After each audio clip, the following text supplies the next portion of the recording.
Você veio com expectativa de ouvir a palavra do Senhor nesta noite? Amém. Não, mas tá bem fraquinho, hein?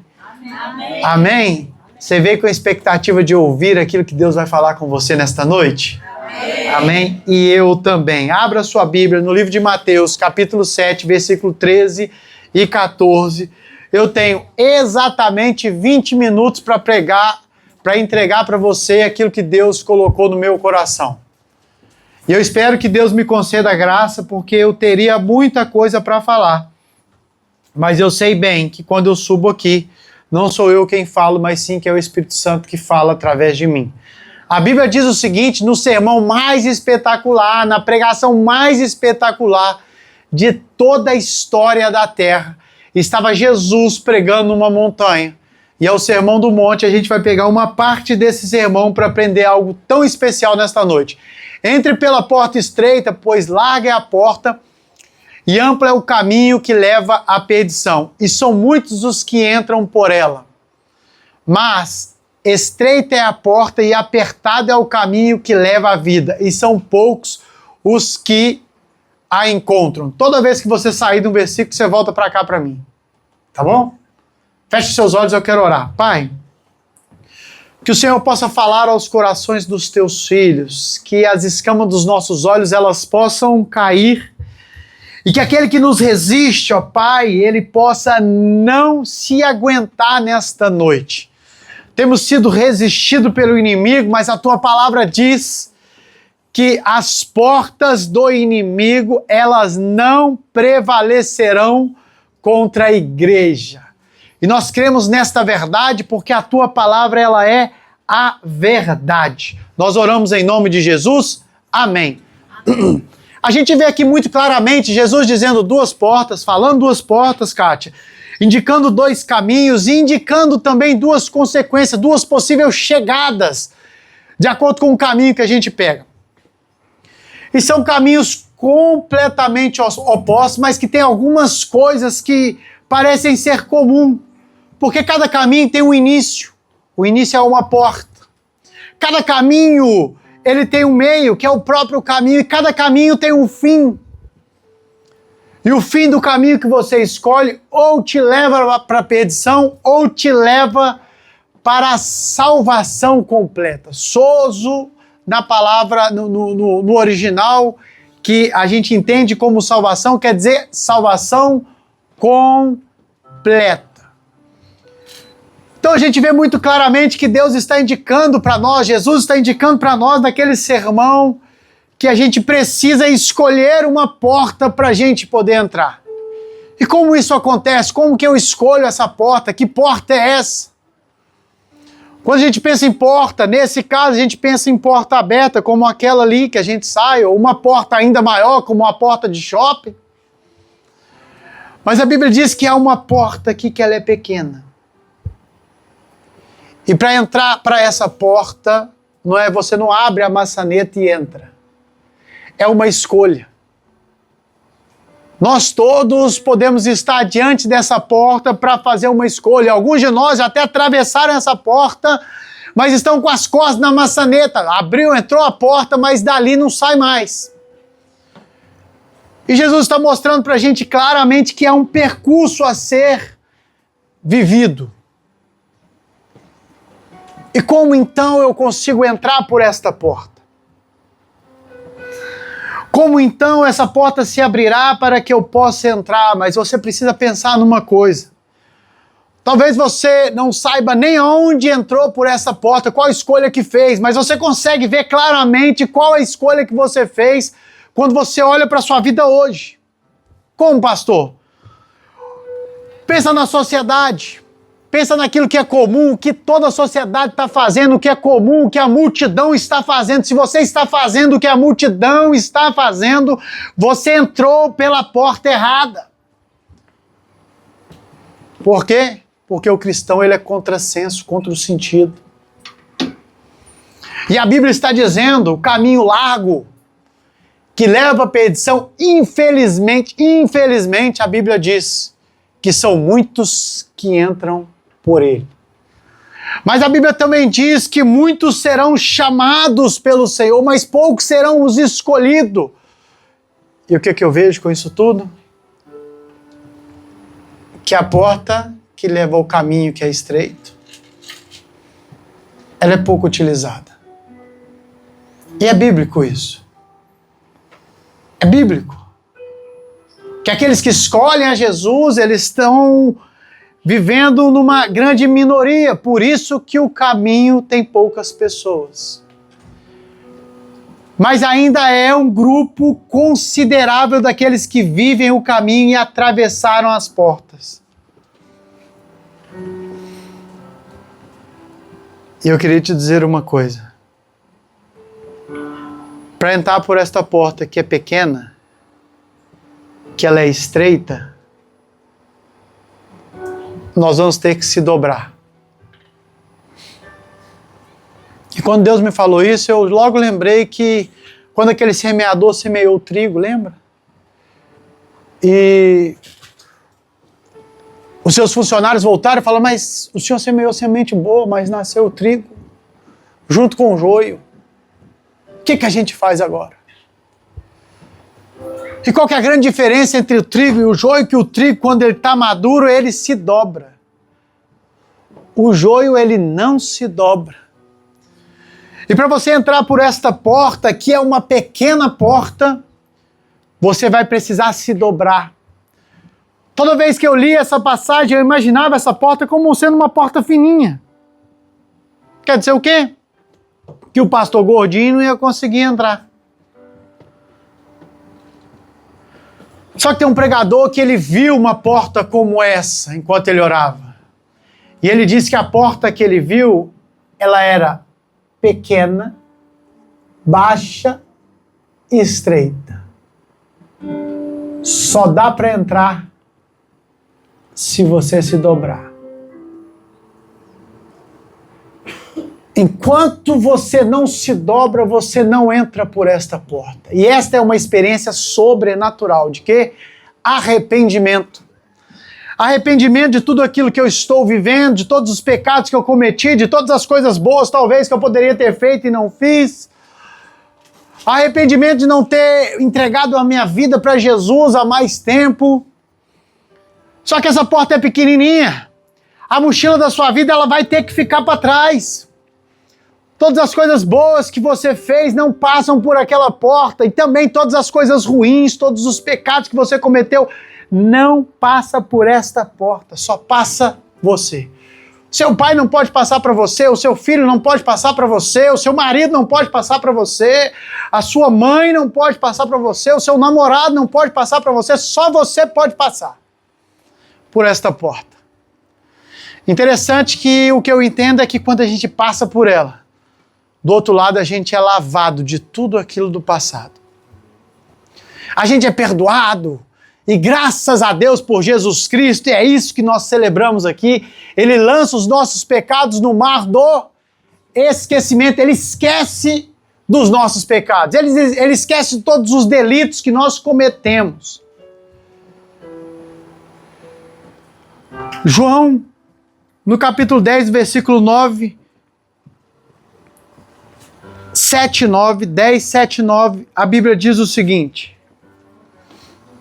Isso aí. Então Jesus afirmou de novo, em verdade lhe digo que eu sou a porta das ovelhas. O 9. Eu sou a porta, quem entra por mim será salvo. Entrará, sairá e encontrará pastagem. Aquele que entra por aquela porta, por essa porta, Jesus é a porta. Ele encontrará todo o suprimento necessário para viver. Mas muitos de nós imaginamos que a gente vai entrar por esta porta por aquilo que fazemos, pelas coisas boas que fazemos, mas como eu disse, as coisas boas também ficam para trás, elas não entram por aquela porta. A Bíblia diz que nós somos salvos pela graça, Efésios 2, 8 e 9, eu quero ler com vocês. Pois pela graça vocês são salvos por meio da fé. Isso não vem de vocês, é dom de Deus. 9. Não por obras para que ninguém se glorie. Depois que você passa por aquela porta, com toda certeza, como diz Tiago, você precisará viver, fazer, efetuar coisas que dizem respeito à sua fé, uma realidade.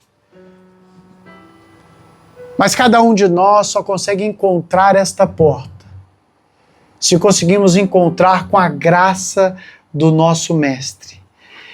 E esta porta é a porta do arrependimento. Quando eu me encontrei com Jesus, 2003, junho de 2003, eu não tinha habitude com a igreja. Eu não tinha habitude com apelo. Eu nunca tinha ouvido falar aquela palavra que o pastor Márcio pregou naquele dia. Mas enquanto ele pregava, algo dentro de mim borbulhava. O meu estômago ficou diferente do que realmente é. O meu coração ficou acelerado, a mente ficou pensando em 1 milhão de coisas. E de repente eu vi aquela pequena porta se abrindo diante de mim. E o que eu fiz? Eu me dobrei sobre a cruz. E disse, eu quero entrar por aí e deixar todo o passado para trás. E essa porta que nós devemos abrir. E a Bíblia diz que no Sermão do Monte, que você entrando por esta porta, tem um caminho a trilhar. Ainda tem um caminho a ser caminhado, a ser vivido. Para entrar por esta porta, filho, você só entrará sozinho, sendo convencido pelo Espírito Santo, para que você se dobre. Mas depois que você entre por essa porta, você nunca mais andará sozinho. Então imagine que a porta é aqui atrás de mim e eu me abaixei, me dobrei, me arrependi e passei por ela. É a primeira experiência de salvação que nós temos. Naquele dia, naquela hora, o Espírito de Deus entrou em nós e o nosso Espírito, que era incomunicável, passou a ser comunicado. Passou a ter um canal direto com o Espírito Santo do Senhor.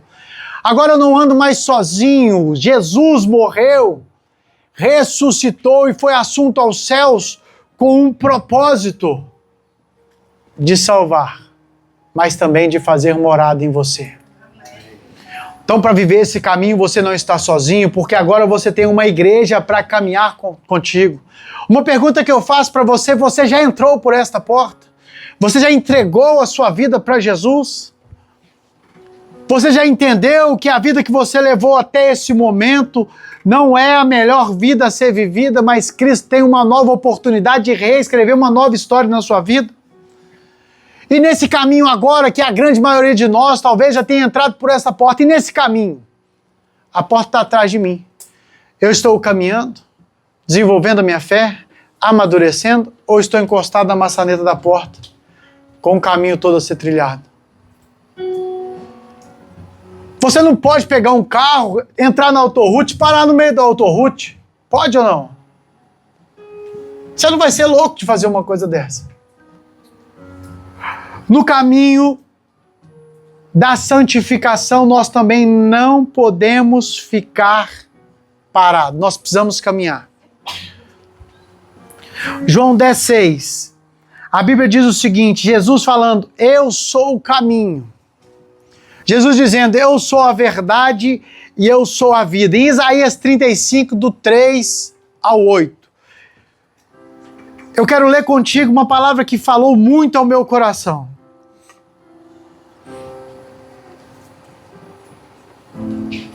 Fortaleço as mãos cansadas e firme os joelhos vacilantes.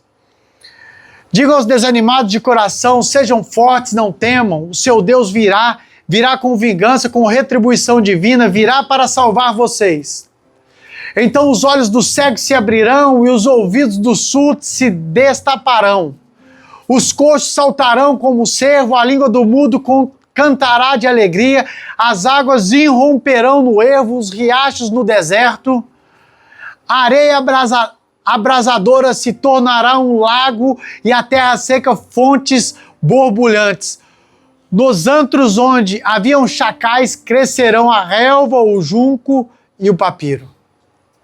Ali haverá uma grande estrada, um caminho que será chamado caminho de santidade. Os impuros não passarão por ele. Servirá apenas aos que são do caminho. Os insensatos não o tomarão. Você lembra quando Paulo estava perseguindo? Deixa aí, Dai. Você lembra quando Paulo estava perseguindo os cristãos? Que ele chegou diante daqueles caras importantes e recebeu carta para perseguir os do caminho. Aqueles que caminhavam com Jesus, porque Jesus, ele é o caminho. E quando Paulo vai perseguir a igreja, ele não fala, não vou perseguir os cristãos, vou perseguir a igreja. Ele diz, eu vou perseguir os do caminho. Todos nós estamos no caminho, mas qual é o grande problema de estar no caminho e não avançar? Talvez você esteja como aquela ovelha, daquele pastor que tinha 100 ovelhas, mas ela ficou engastalhada no caminho. Ela ficou presa no caminho. Então muitos de nós estamos presos em certo lugar, no caminho, e a gente não avança. Alguns de nós estão com as costas na maçaneta, outros avançaram um pouco mais, mas ficaram presos ali por alguma coisa que aconteceu, algo que não aconteceu. Talvez faltou fé, faltou o irmão para caminhar com você, faltou a igreja para caminhar com você.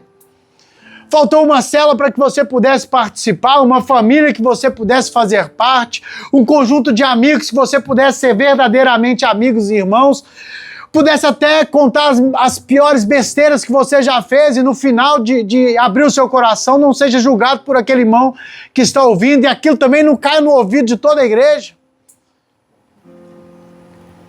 Talvez você está com a ferida aberta, está preso lá atrás no caminho. E a Bíblia diz, no livro de Hebreus, que nós precisamos fazer um caminho reto para ver ao Senhor. O que eu entendo? Um caminho reto não é alguém que fica cambaleando nas faixas dessa estrada. Ora eu estou na faixa de cá, ora eu estou na faixa de lá. É um caminho reto para a santidade. Por quê? Porque nesse momento é onde Deus está trabalhando o nosso caráter. Quando você passou pela porta, o pecado ficou para o lado de lá. Mas a fábrica de pecado passou para o lado de cá. Por que eu preciso aprender a Bíblia? Por que muitas vezes alguém precisa me apontar o caminho? Porque a fábrica de pecado ainda está dentro de mim. Eu ainda preciso aprender como o Filho do Deus Todo-Poderoso se comporta, como que ele age, como que ele vive. Eu ainda preciso muito do Espírito Santo do Senhor todos os dias das nossas vidas. Para quê? Para que o fruto dele seja uma realidade na minha vida e não a minha própria obra do pecado. É por isso que muitas vezes você sai da sua casa para vir ao culto, porque tem alguém apontando para você, cara, esse é o caminho. E esse alguém não sou eu, é o Espírito Santo do Senhor. Se você fica chocado, confrontado com alguma coisa que você está vivendo, a culpa não é minha, é o Espírito de Deus falando contigo, resolva o problema com Ele. Se dobre. Não seja como um joio, seja verdadeiramente trigo no caminho. O trigo se dobra. O trigo está pronto para ouvir aquilo que o Espírito Santo está falando à igreja e você é a igreja. O caminho é um lugar de movimento, é um lugar de progressão, é um lugar onde nós precisamos se esforçar para poder caminhar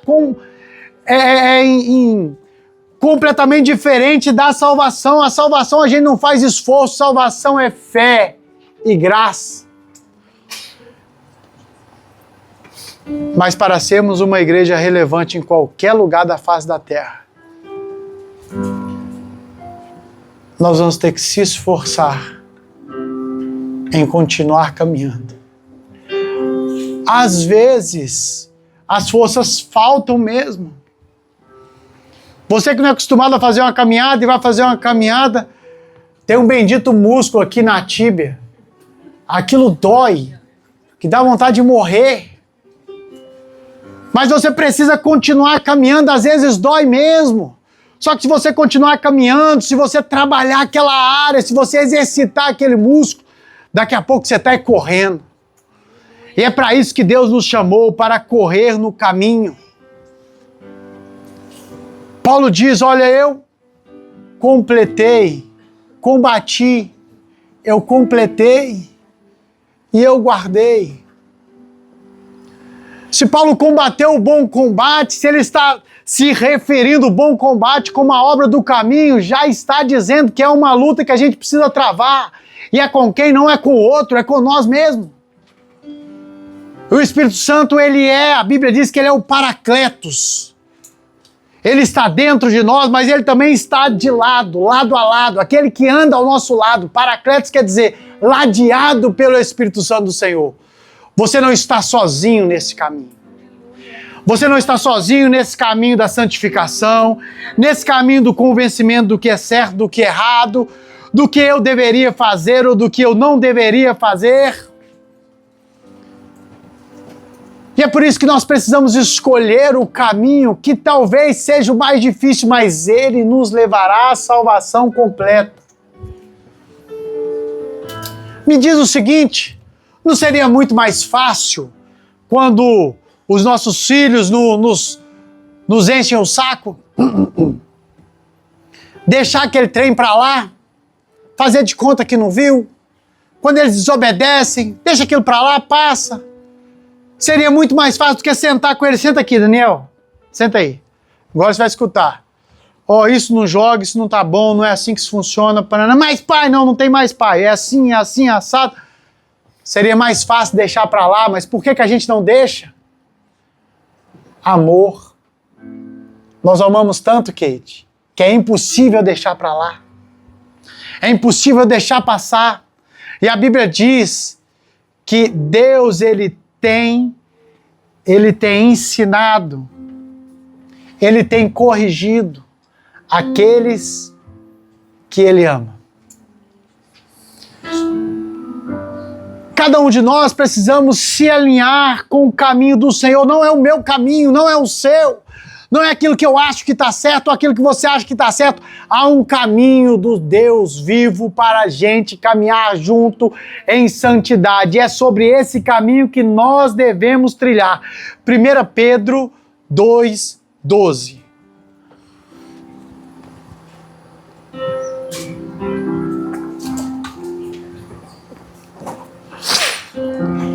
Tem uma conduta correta entre os pagãos. Em outra tradução, tem uma conduta exemplar, para que, mesmo que eles os acusem de praticar o mal, observem as boas obras que vocês praticam e glorifiquem a Deus no dia da intervenção dele. Olha que palavra poderosa, Joel. Seja um exemplo para a cidade que você está morando, seja um exemplo para os seus vizinhos, para os seus amigos, para os seus colegas. Mesmo que eles os acusem maldosamente de praticar o mal, eles possam reconhecer, olha, a família do fulano, ela é sensacional. Fulano, ele é honesto. Eu nunca vi um cristão como ele. Eu nunca vi uma mulher como essa. Eu nunca me relacionei com um amigo como esse. Eu nunca vi um coração como esse. Eu nunca tive um patrão como esse. Eu nunca tive um funcionário como esse. Ser exemplo de conduta, porque a Bíblia diz que nós somos luz. E eu não preciso ser luz onde as luzes estão acesas. O que adiantaria todos nós sermos luz só dentro da igreja? Se é lá fora que o povo está perdido no escuro. É lá fora que a nossa santidade tem que mostrar para eles que nós somos diferentes. O rio corre para baixo, mas nós estamos nadando contra a correnteza, gente. O pessoal está perdido, dizendo, não, se não quiser assim, eu separo. Aí você diz, não, eu vou estar velhinho com a minha esposa, nós dois, comendo McDonald's, nós dois, só para falar que a gente é novinho, 80 anos. Não, meu filho vai fazer do jeito que quiser, já perdi o controle, não, negativo, eu e minha casa serviremos ao Senhor, ele vai servir ao Senhor, eu não vou me desanimar, eu vou crer, eu vou ter um olhar de fé em relação à minha família. Talvez você está vivendo uma situação insuportável. E aquele colega de serviço, quando sabe da situação, vem conversar com você e fala, não pode. Não pode. De onde vem essa alegria da Mayra viver numa situação tão complicada? Isso é ilógico, isso é irracional. Isso é irracional. A nossa fé, ela não consegue ser entendida por aqueles que estão se perdendo. A palavra do Senhor, ela não consegue se fazer compreendida para aqueles que estão se perdendo. Mas a cruz, para aqueles que estão no caminho, é poder de Deus para essa geração. É um poder que transforma, mas as pessoas só olharão para cada um de nós se você for uma luz para iluminar as trevas dela. Filipenses 3:13. Aleluia. Filipenses 3:13. Irmãos, não pense que eu mesmo já tenha alcançado, mas uma coisa eu faço, esquecendo-me das coisas que ficaram para trás, eu avanço para as que estão diante. Prossigo para o alvo, a fim de ganhar o prêmio do chamado celestial de Deus em Cristo Jesus. Paulo está dizendo muito claramente, eu estou caminhando no caminho. As coisas velhas ficam para trás.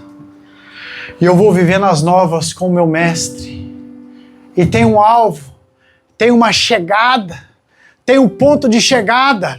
Aqui, na portinhola da entrada, que ela é estreitinha, é só o início de uma longa e bela jornada sua com o Senhor.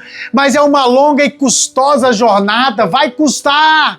Vai ser complicado. Às vezes você vai falar, eu não vou mais. É o que eu faço, às vezes, ligando para as pessoas. Ela diz, Gustavo, eu não vou mais.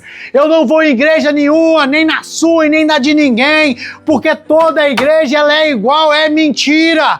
A igreja do Senhor é a igreja que não abandona os perdidos. E minha resposta é única. Não, filho. O dia que você quiser se relacionar com Jesus, eu vou estar aqui para te receber. Você não está sozinho, mesmo não querendo. Nós estaremos aqui, a igreja do Senhor estará aqui. E cada um de nós vai chegar no alvo prometido. Talvez você esteja no caso que ainda não entrou por essa porta.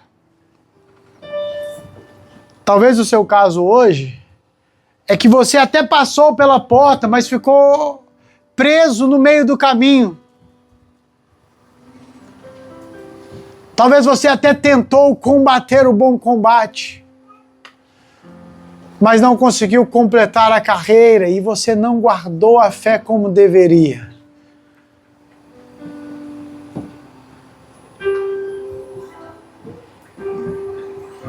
É um tempo de se reconciliar com o Senhor, de voltar a caminhar. Para que Ele possa continuar agindo nas nossas vidas e através das nossas vidas. Foi por isso que Jesus morreu. Ele é a porta. Quem entra por essa porta encontra pastagem, encontra abrigo. Quem entra pela porta do Mestre encontra provisão. Eu queria que você fechasse os seus olhos rapidamente, eu vou te refazer as perguntas e você vai pensar em qual estado você está. Você já passou pela porta? Você não precisa me responder. É você com o Espírito Santo do Senhor. Passando pela porta, você continua caminhando no caminho?